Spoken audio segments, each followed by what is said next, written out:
Sir మనకి mains answer writing విషయానికి వచ్చేసరికి ఇంట్రో, బాడీ, కంక్లూజన్ ఇలా అవును ఉంటుంది. అవును సార్. సో మీరు ఫస్ట్ సారి మీరు ఇంటర్వ్యూ కాలేదు, మీకు రాలేదు రాలేదు సార్. సార్. అవును. సో ఫస్ట్ సారి మీరు ఎందుకు మెయిన్స్ క్లియర్ చేయలేకపోయారు అండ్ మ్మ్. సెకండ్ టైం ఎందుకు క్లియర్ చేశారు అనే దానికి ఏమైనా డిఫరెన్స్ ఒకసారి ఆ, చెప్తారు సార్? ఒకటి సార్, నేను మీకు చెప్పినట్టుగా ఇందాక 2019లో నా ప్రిపరేషన్ అనేది మధ్యలో డిస్కంటిన్యూ చేసి ఎప్పుడైతే ఢిల్లీ నుంచి వచ్చానో నా ప్రిపరేషన్ అనేది కంటిన్యూగా నేను చేయలేదు sir. Okay. So during the job ఒక 2 months లీవ్ తీసుకోవడం, లేదా 1 month లీవ్ తీసుకోవడం, చదవటం ఇట్లా ఉండేది. సో 2022లో నేను ఏం చేశానంటే మళ్ళీ ఒకసారి కోచింగ్కి వెళ్దాం అని చెప్పేసి నేను ఢిల్లీలో వేరే ఇన్స్టిట్యూట్లో ఆన్లైన్ మోడ్లో కోచింగ్ తీసుకోవడం జరిగింది. సో ఆ కోచింగ్ జరుగుతుండగా ఈ గ్రూప్ 1 నోటిఫికేషన్ 2022లోనే నేను లీవ్ పెట్టిన ఇయరే రావడం జరిగింది. ఓకే.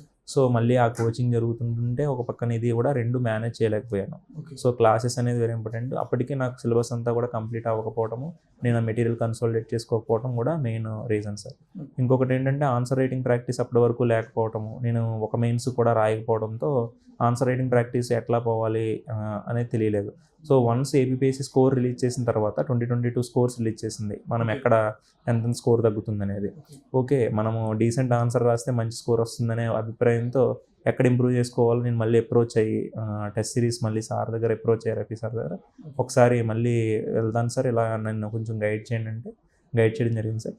మంచిగా 2023లో నేను ఏదో సర్వీస్ వస్తుందని అనుకున్నాను, కానీ మంచి క్రీమ్ సర్వీస్, టాప్ సర్వీస్లోనే డిప్యూటీ కలెక్టర్ రాలేదు, డిఎస్పీ సెకండ్ ఆప్షన్ పెట్టాను, డిఎస్పీ రావడం జరిగింది సార్.